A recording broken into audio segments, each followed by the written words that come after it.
नमस्कार दोस्तों, आप सबका स्वागत है मेरे यूट्यूब चैनल के ऊपर।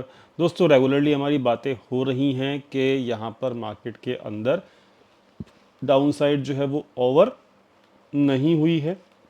आपको लास्ट वीडियो में भी समझाया था कि 200 डेज मूविंग एवरेज के आसपास जो है वो मार्केट आ तो गया है, लेकिन अभी भी रिटेल जो है वो क्या कहते हैं, आपके बुलिश ही हैं। तो अभी सिचुएशन ये है कि जब तक रिटेल बियरिश नहीं होगा, अपनी लॉन्ग पोजीशंस को नहीं काटेगा लॉस में, जब तक मार्केट अच्छे से रिकवर नहीं कर पाएगा। ये हमारी थ्योरी है, हमेशा से हम इसको रीड आउट करते आए हैं। तो फटाफट से देख लेते हैं अभी मार्केट के अंदर क्या सिचुएशन है और क्या स्ट्रक्चर बन रहा है, पैटर्न बन रहा है, वो भी चेक कर लेंगे। दोस्तों सबसे पहले हम देखेंगे कि यहाँ पर 200 डेज मूविंग एवरेज जो है वो एक स्टडी में आपको समझा देता हूँ। एक और लर्निंग है आपके लिए, अगर आप देखेंगे रेगुलर तो वीडियोस को आपको रेगुलर लर्निंग मिलती रहेगी। कोई भी मूविंग एवरेज दोस्तों, यहाँ पर अगर आप देखेंगे चार्ट्स के ऊपर बैक टेस्ट करके देखेंगे, खुद खुद कर लेना इसको बैक टेस्ट। कोई भी मूविंग एवरेज जब तक ऊपर की तरफ ब्रेकआउट या नीचे की तरफ ब्रेक डाउन तब तक नहीं होगा, जब तक ये चारों part open, high, low and close, ये चारों पार्ट किसी भी कैंडल के, ठीक है, जब तक ये चारों पार्ट किसी भी कैंडल के पूरी तरीके से किसी भी मूविंग एवरेज के ऊपर या किसी भी मूविंग एवरेज के नीचे नहीं बन जाते, जब तक वो मूविंग एवरेज टूटा हुआ नहीं माना जाता। जैसा कि अगर मैं आपको समझाऊं कि कल के दिन जो लास्ट ट्रेडिंग सेशन था उसके अंदर जब देखेंगे तो मूविंग एवरेज के आधा पार्ट बॉडी का ऊपर था, आधा पार्ट बॉडी का नीचे था। वही हाल आज हुआ कि आधा पार्ट बॉडी का ऊपर, आधा पार्ट बॉडी का नीचे।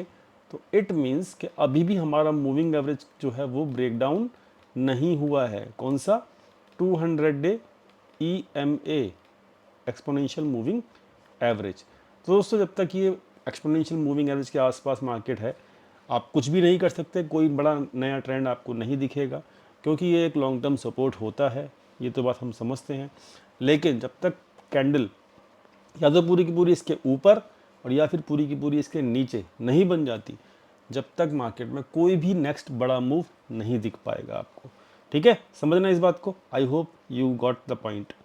तो यहाँ पर अभी प्राइडेक्शन जो है वो एक कंसोलिडेशन वाला प्राइडेक्शन है, क्योंकि दोनों दिन जो है मूविंग एवरेज जो है वो स्टिक किया है प्राइस ने, ठीक है, और प्राइस के आसपास ही घूम रहा है। तो मतलब न्यूट्रल है प्राइडेक्शन, अगर यहाँ पे देखा जाए तो। और यहाँ पर प्राइडेक्शन न्यूट्रल होने के साथ साथ देखेंगे तो टर्नओवर शीट जो है वो क्या बोल रही है। देखो, ये शीट मैं आपको बहुत कम दिखाता हूँ, लेकिन मेरी ये शीट को मैं बहुत ज़्यादा वैल्यू देता हूँ, तो मैं यहाँ पे आपको समझा देता हूँ। ठीक है, ये टर्नओवर शीट क्या कहती है दोस्तों? ये टर्नओवर शीट हमको ये बताती है कि मार्केट का ट्रेंड क्या है। पहली चीज़ तो मार्केट का ट्रेंड है अभी डाउन साइड, जैसा कि आपको पता ही है, मार्केट का ट्रेंड डाउन साइड है ऑलरेडी। दूसरी चीज़ हमको ये बताती है कि मार्केट के अंदर डाउन साइड में भी बाउंसेस आएंगे। ठीक है, आएंगे, तो वो कब आएंगे? तो दोस्तों, यहाँ पर बाउंसेस, जैसे ही ये जो नंबर है, ये जो नंबर आपको दिख रहा है, जैसे ही ये नंबर 2 के आसपास आ जाएगा, वैसे ही मार्केट के अंदर बाउंस आना लगभग लाजमी हो जाएगा। और ये 2 नंबर जो है वो कल आ सकता है, यानी कि कल अगर मार्केट प्रेशर में रही तो फिर क्या हो सकता है? फिर मार्केट की रिकवरी लगभग पक्की है। मतलब एक बाउंस पक्का है, रिकवरी तो मैं नहीं कहूँगा, एक टेक्निकल बाउंस तो फिर पक्का है ही। मतलब हम टेक्निकल बाउंस के ना बहुत ज़्यादा नज़दीक हैं, इस बात को ख्याल ज़रूर रखना। ठीक है, तो ये शीट हमको बता रही है। क्लियर हो गई बात? ट्रेंड हमारा डाउन साइड ही है, लेकिन एक टेक्निकल बाउंस के हम नज़दीक हैं, इस बात का हम ख्याल ज़रूर रखेंगे। लेकिन कल के कल हो पाएगा या परसों से हो पाएगा, वो अभी हम मार्केट के ऊपर छोड़ देते हैं। एक चीज़ तो ये हो गई। दूसरी चीज़, डाटा देख लो। डाटा जो है वो क्या बता रहा है? 15 लाख से 12 लाख हुए, 12 लाख से आज 10 लाख हो गए।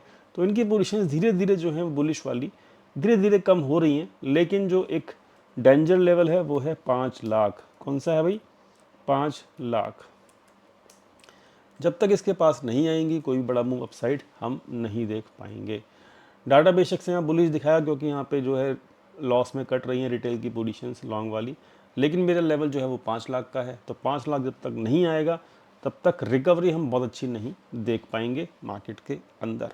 ठीक है, ख्याल रखना इस चीज़ का।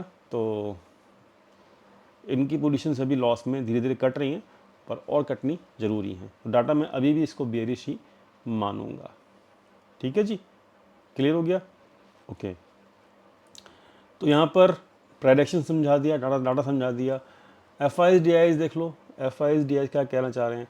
एफ आई भाई आज भी देखो 1400 करोड़ यहाँ पे बेचकर चला गया है। और अगर आप पूरे महीने की बात करोगे ना, तो एफ आई ने भाई साहब आप देखो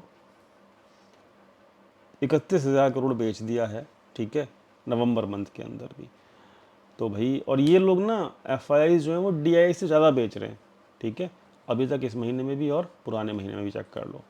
तो जब भी ऐसा होगा ना मार्केट में बहुत बड़ी अपसाइड रैली नहीं आएगी।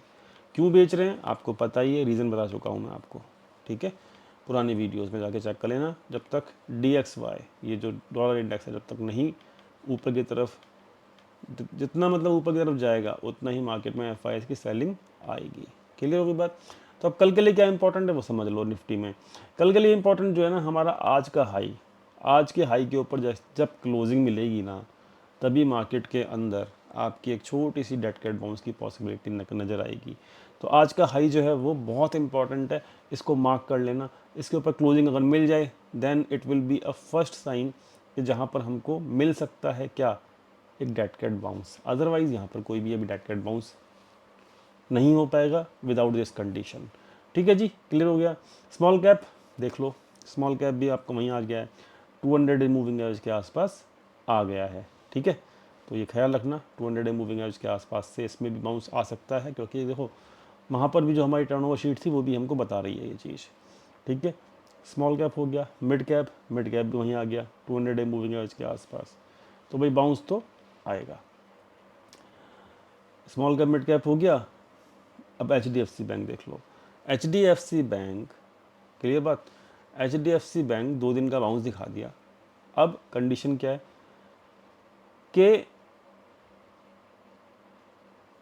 इस वाला, सॉरी याद रखना मैं आपको लेवल देता हूँ इसमें, ये लगाओ अभी के हिसाब से, जो अभी का चार्ट है ना इसके हिसाब से। तो अभी के हिसाब से ये चार्ट है भाई कि भाई अब अगर मार्केट को ऊपर जाना है 1740 का वेट कर लो।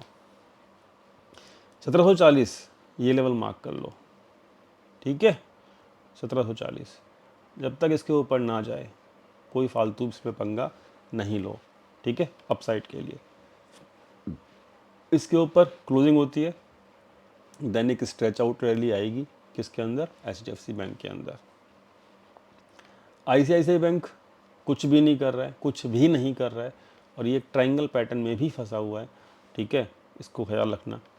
ये देखो इस वाले ट्रायंगल में ये फंसा हुआ है, तो अभी ये कुछ भी नहीं कर रहा है, ना ट्रायंगल के नीचे गया ना ट्रायंगल के ये वाली लाइन के ऊपर गया, अभी यहीं फंसा हुआ है।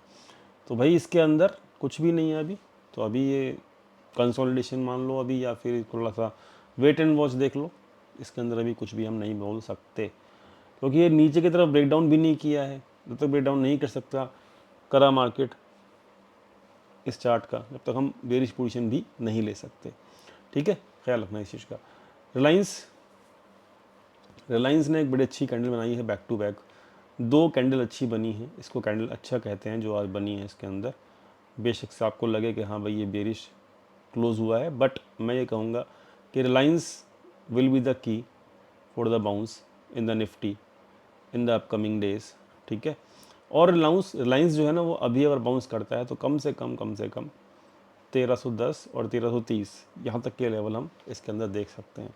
तो इसके अंदर आपका 50-60 पॉइंट का बाउंस अवेलेबल है रिलायंस के अंदर। ठीक है, HDFC बैंक तो हो गया। बैंक निफ्टी नहीं तोड़ पा रहा है अभी भी 200 डे मूविंग एवरेज का जो यहाँ पर मार्क है। तो इसके अंदर ये रिस्की चार्ट है, याद रखना इस चीज़ को, मैं पहले से बता देता हूँ।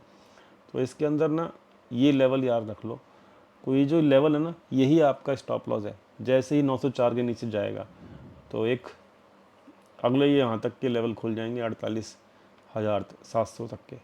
ख्याल रखना ये रिस्की चार्ट है। मुझे लगता है कि ये ना इस तरीके से, मतलब क्या बताऊँ, इस तरीके से फंसा के और फिर नीचे तोड़ेगा। तो ये रिस्की चार्ट है। अगर रिकवर करना है तो स्ट्रॉन्ग कैंडल और बड़ी कैंडल के साथ करना चाहिए, but it is not good candle. ये अच्छी कैंडल अभी तो नहीं है, ठीक है। इसलिए स्टॉप लॉस अगर रखना है तो ये ज़रूर रखना 49,900 का। This is the final stop loss, याद रखना। जब तक ये नहीं टूटता तब तक ठीक है, अदरवाइज़ चार्ट थोड़ा सा वीक है। बात क्लियर हो गई। ऑप्शन चेन देख लो फटाफट से। ऑप्शन चेन के अंदर 23,500 बहुत हैवी रेसिस्टेंस है। आज फ्रेश पोजीशंस भी बनी हैं, ठीक है। तो वहीं खड़े हैं हम 23,500 के आसपास, और 23,500 क्रॉस करता है तो फिर 23,600 तो उससे भी डबल डबल जो है रेसिस्टेंस है। तो इसीलिए मैं कह रहा हूँ चार्ट्स जो हैं या फिर जो बाउंस जो है वो कंडीशन याद रखना कि 23,600 निफ्टी में क्या बोला मैं कि 23,600 के ऊपर क्लोजिंग मिले तभी कुछ एक्सपेक्टेड होगा, अदरवाइज़ कुछ भी बड़ा एक्सपेक्टेड यहाँ पर नहीं होगा। हो सकता है मार्केट कंसोलिडेशन करके ही प्रीमियम खाती रहे, ठीक है। तो लेवल याद रखना, बिना लेवल के कुछ मत करना। और फिलहाल दोस्तों इतना ही। उम्मीद करता हूँ वीडियो समझ में आ गया होगा, और वीडियो समझ में आया तो प्लीज़ लाइक कीजिएगा, दोस्तों के साथ शेयर कीजिएगा, चैनल को सब्सक्राइब कीजिएगा। मिलते हैं नेक्स्ट वीडियो के अंदर। Thank you.